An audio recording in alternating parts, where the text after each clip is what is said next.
Good morning, everybody. It is great to be with you today. I hope that you're all doing well. I want to make sure to start off by thanking Brother Parks for filling in for me last week. In case you were wondering, I am feeling better. I just didn't want you to have whatever I had because, sharing is caring, but there's a limit. I want us to start this morning by singing a song together. I'm so glad I'm a part of the family of God. I've been washed in the fountain, cleansed by his blood, co-heirs with Jesus as we travel this sod.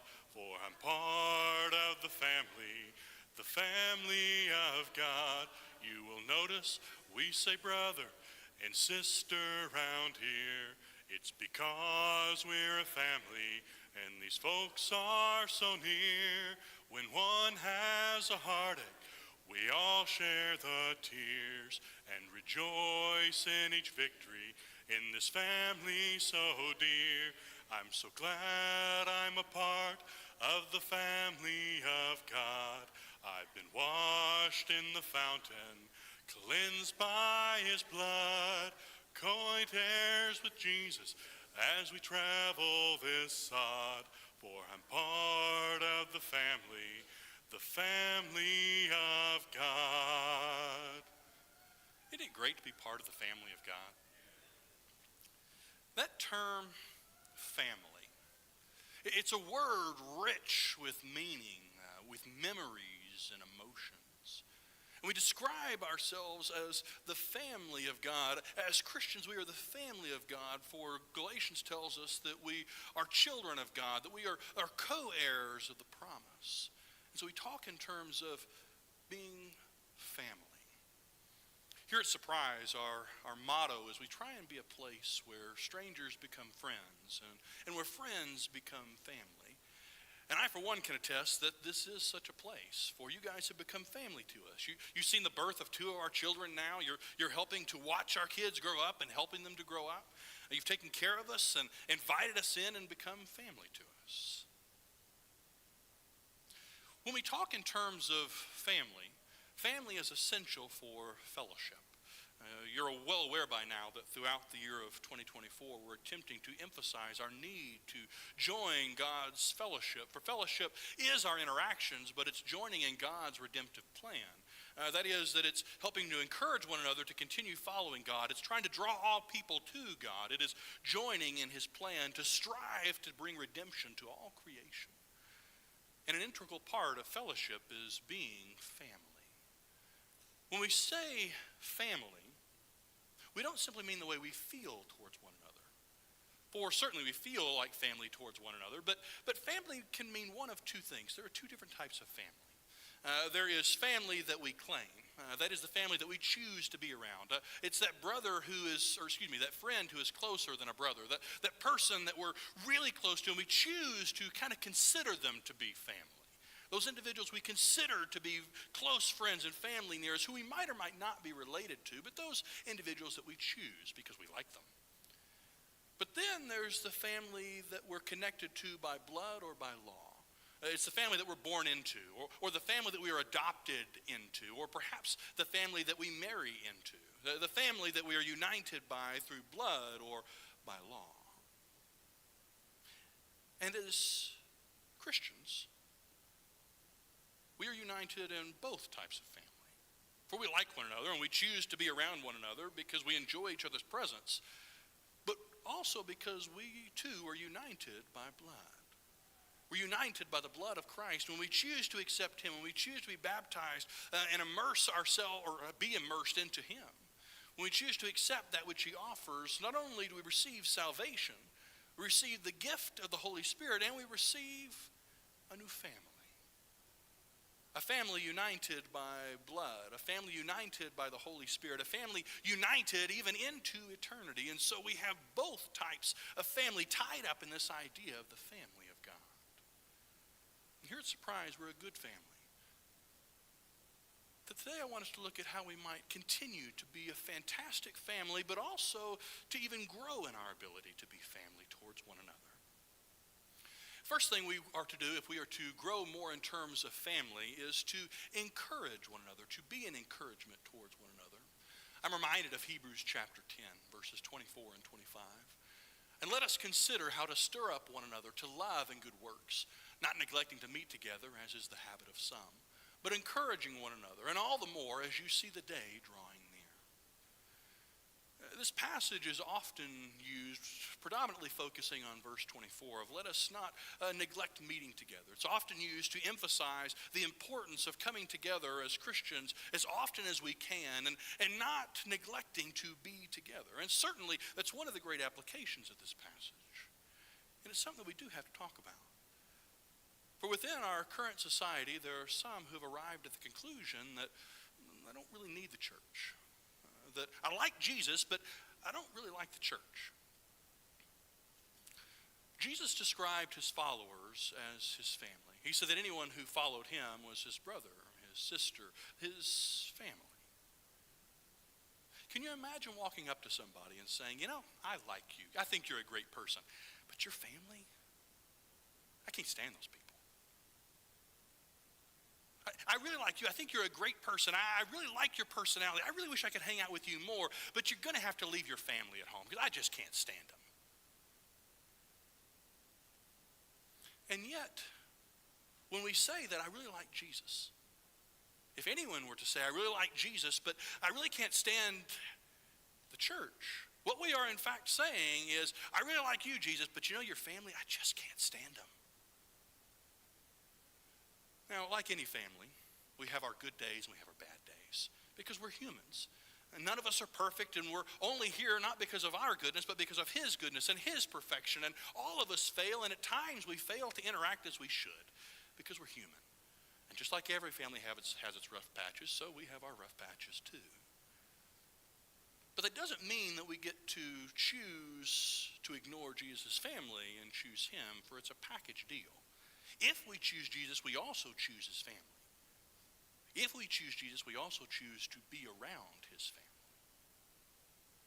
We also live in a day and age, in a post-COVID world, where some have arrived at the conclusion that it is perfectly acceptable and that it's equally as good to see everything virtually, to virtually interact with our family. Speaking as someone who most often right now sees his family through FaceTime, speaking as someone who most often sees his children interacting with their grandparents via FaceTime, I can tell you unequivocally it is not the same. Now, it's better than nothing. And there are times we have no other choice, and okay, so be it. But nothing replaces being with family.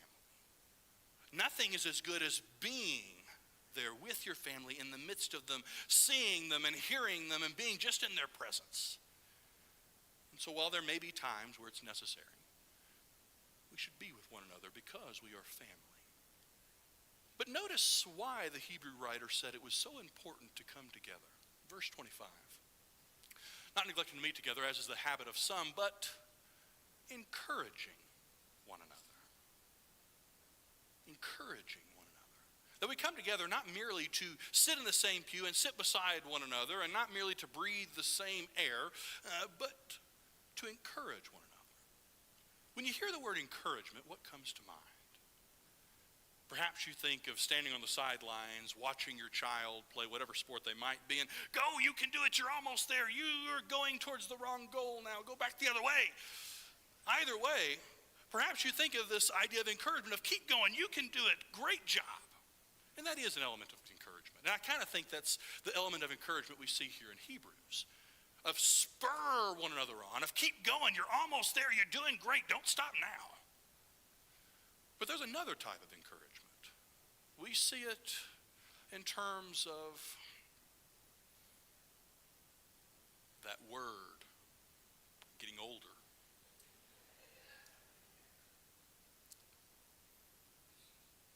It's going to come to me.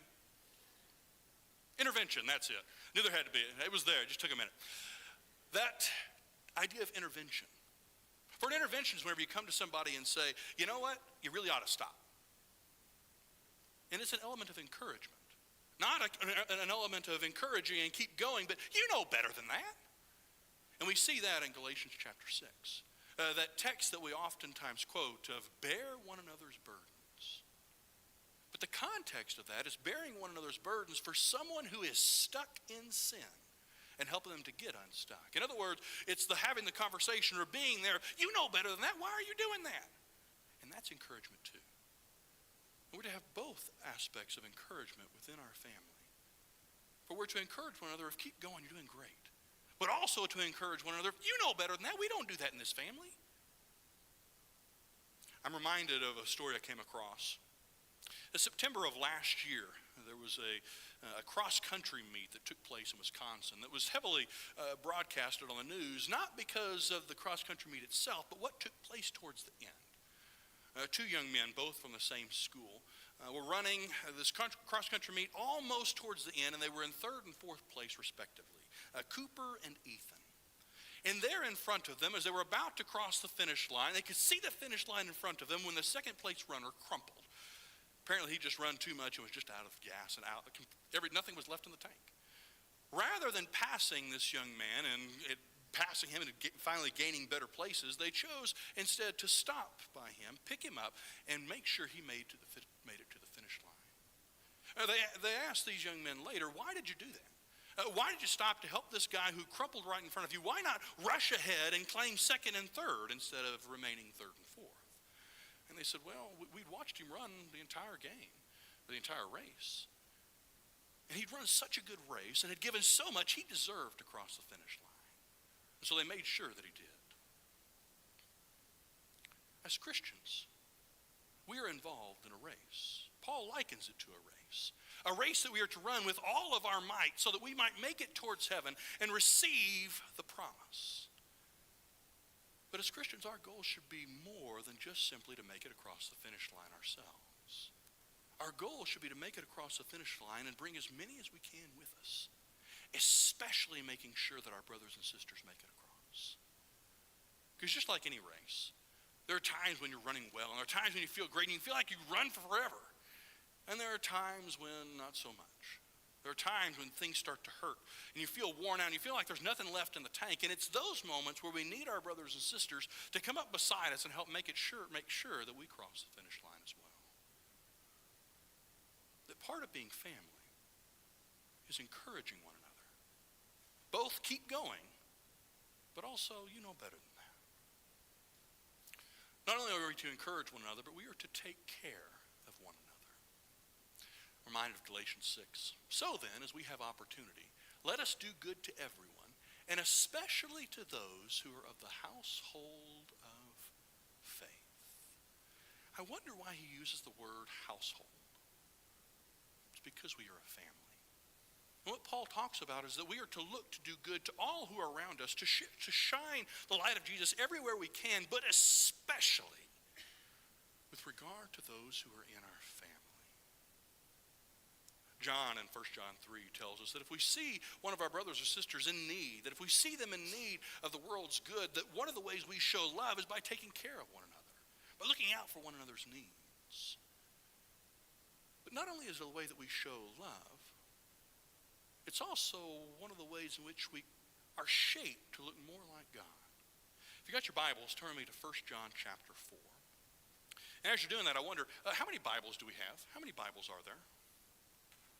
What a great sight. 1 John chapter 4. I want us to we'll look at verses 19 and 20. John here is exhorting us to show love because God is love. And in verse 19, we love because he first loved us. If anyone says, I love God and hates his brother, he is a liar. For he who does not love his brother whom he has seen cannot love God whom he has not seen. And this commandment we have from him, whoever loves God must also love his brother. Notice what John expresses, that as we love one another, as we show love towards one another, that we come to understand more of what it means to love God. I can't help but wonder, it is my opinion, that part of the reason why God expects us to come together and show love towards one another is because we are learning the skills to be family that we are going to need when we finally get to eternity. And we spend the rest of eternity together as family, that we're going to need the skills that we learn here in order to be family. It is as we take care of one another, as we show love towards one another, that we come to understand what it means to show love towards God. We are to take care of one another so that we might show love, so we might meet one another's needs and come to look more like our Father in heaven. There's a third aspect of continuing to grow our ability to be family. And that is, we are to engage with the whole family. I want us to look at the text we looked at this morning that was read for us, Titus chapter 2. But I want us to look not just at verses 1 through 3, but verses 1 through 6. Titus chapter 2, verses 1 through 6.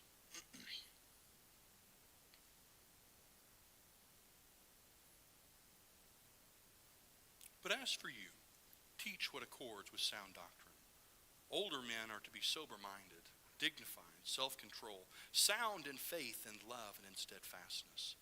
Older women likewise are to be reverent in behavior, not slanderers or slaves to much wine. They are to teach what is good, and so train the young women to love their husbands and children, to be self-controlled, pure, working at home, kind and submissive to their own husbands, that the word of God may not be reviled. Likewise, urge the younger men to be self-controlled.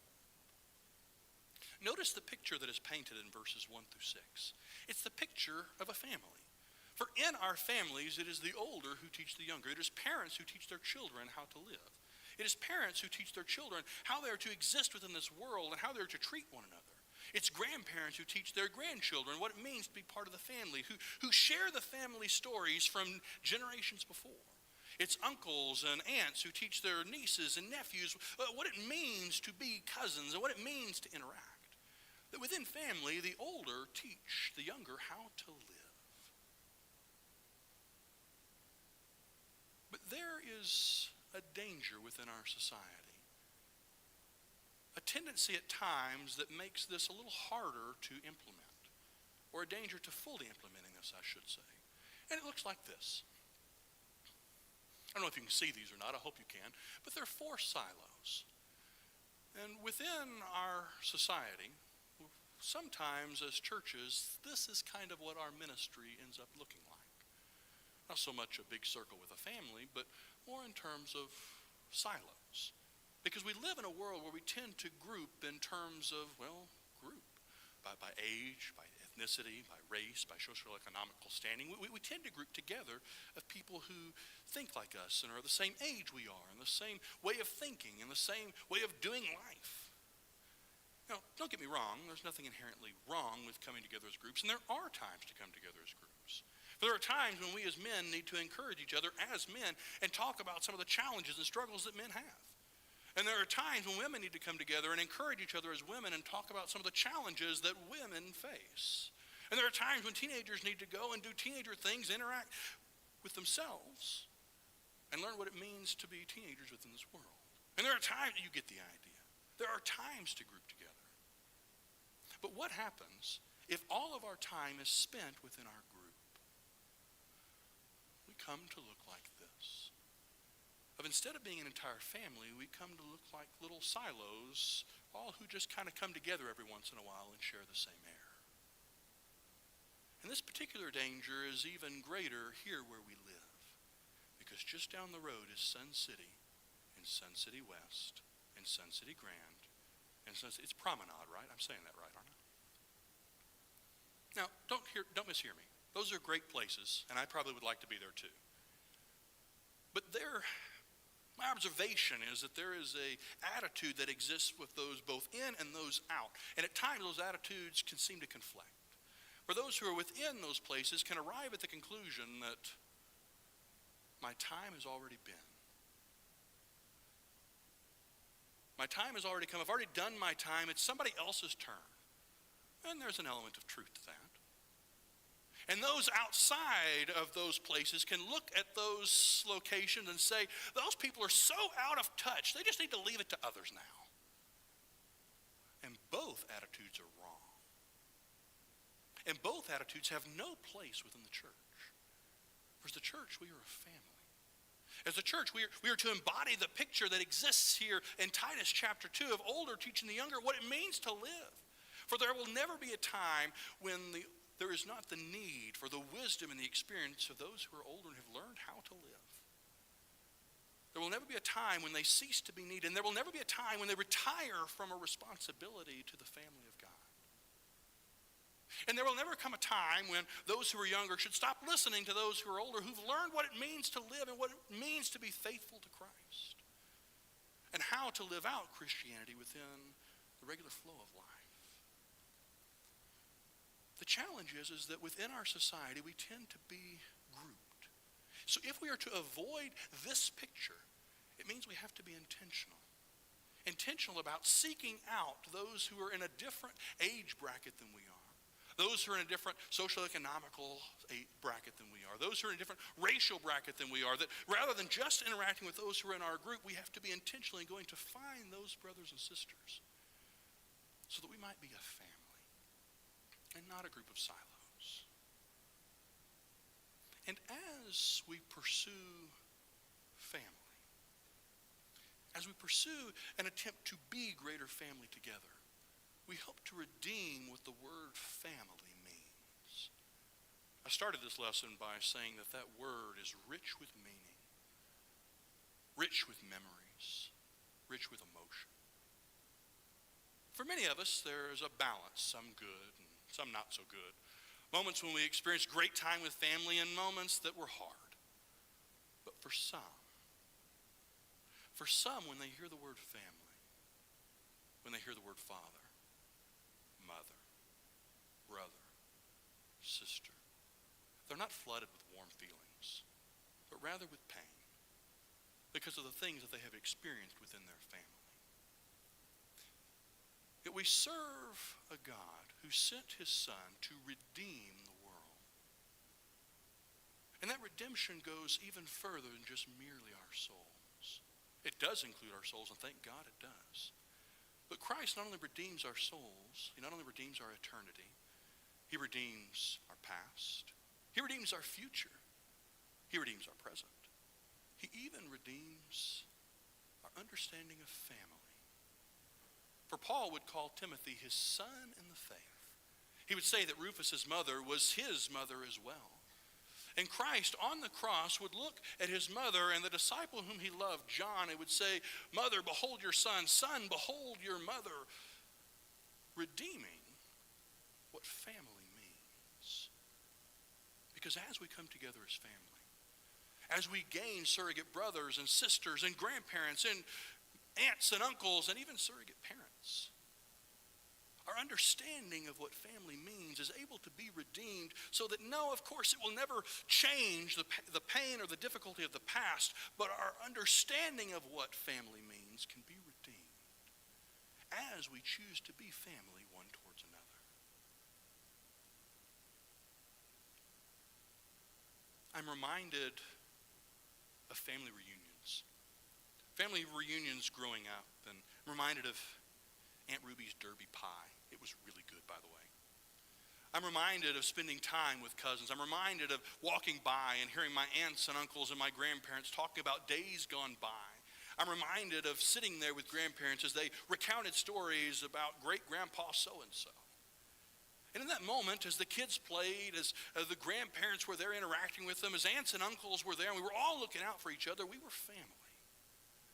And I think that picture of a family reunion is what the church is supposed to be. A place where we come together and look out for one another. A place where we encourage each other to continue to represent well the family of God and to be the family of God. A place where we embrace all of our family. And even a place that redeems the idea of what family means. Perhaps you're here today and you want to begin a relationship with the one who loves you most. The one who sent his son that you might be able to not only have eternity forever, but be able to have a new family. And there's nothing that would excite us more than to help you begin that journey, which starts at baptism. Or perhaps you're here today and you just need the prayers of your family. If there's any way we can assist you, won't you come as together we stand and sing.